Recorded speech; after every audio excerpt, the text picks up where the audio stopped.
দোলের বিজি স্কেডিউলের সময় এত বড় একটা ব্লান্ডার করে ফেলবো আমি এই অর্ডারটা নিয়ে তো আমি ভাবতেই পারিনি। এই অর্ডারটা আমার ফার্স্ট জুয়েলারি অর্ডার ছিল। ফার্স্ট টাইম আমি জুয়েলারি অর্ডারের জন্য বানাচ্ছিলাম এটা, আর আমার এক্সপেকটেশনস খুব হাই ছিল। কাস্টমার খুব আশা করে এটা দোলে পরবেন বলে অর্ডার করেছিলেন, বাট মি বিং মি, এবার ভুল তো করে ফেলেছি, জিনিসটা শুধরাতেই হবে।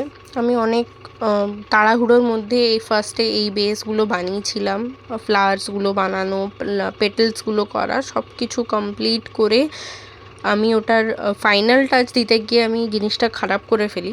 তাই আমাকে সব কিছু ছিঁড়ে খুলে ফেলে আবার বেসটা যেহেতু ওপরে ব্ল্যাক পোর্শনটা ঠিক ছিল তাই নতুন করে বানাতে হয়েছিল। তোমরা এর আউটকামটা দেখতেই পাবে কি সুন্দর হয়েছে। খারাপ হতেই পারে, ভুল হতেই পারে, বাট আমি এটা কারেক্ট করে নিয়েছি। সো নববর্ষের অফারে তোমরা যদি এরকম জুয়েলারি নিতে চাও আমার সাথে কন্ট্যাক্ট করো।